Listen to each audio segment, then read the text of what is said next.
गजानन महिमा है तोरे अपारे, महिमा है तोरे अपारे गजानन महिमा है तोरे अपारे। जोहर जय हो गजानन महिमा है तोरे अपारे, महिमा है तोरे अपारे गजानन महिमा है तोरे अपारे।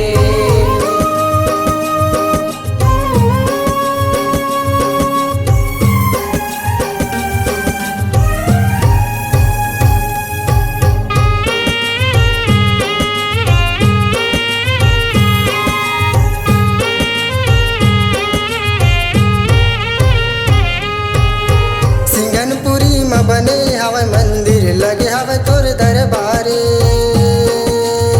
दरस करे बर तोर दुआरी आवे सब संसारे, आवे सब संसार गजानन आवे सब संसारे।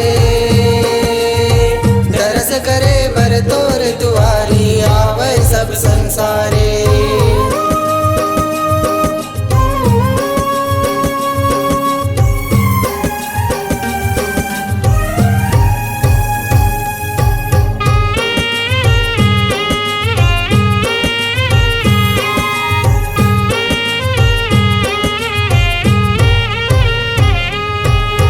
मोदक मेवक भोग चढ़त है होवे तोर जयकारे,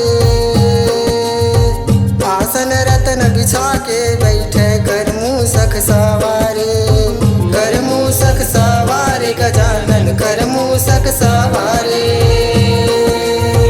आसन रतन बिछा के बैठे कर मूसक सवारे।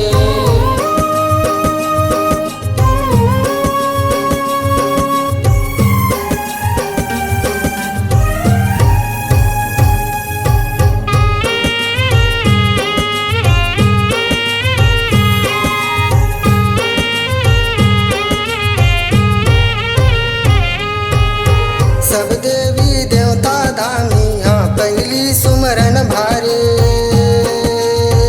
कर आरती स्तुति गावे जुर्मिल मति अनुसारे, जुर्मिल मति अनुसारे गजानन जुर्मिल मति अनुसारे। कर आरती स्तुति गावे जुर्मिल मति अनुसारे। जोहर जय हो गजानन महिमा है तोरे अपारे, महिमा है तोरे अपारे गजानन महिमा है तोरे अपारे। संगवारी हो नवा गाना सुने बर और देखे बर हमर दीप म्यूजिक चैनल ला लाइक शेयर सब्सक्राइब करे बर बिल्कुल झन भुलाहो और नवा अपडेट पाए बर घंटी के बटन ला जरूर दबाओ।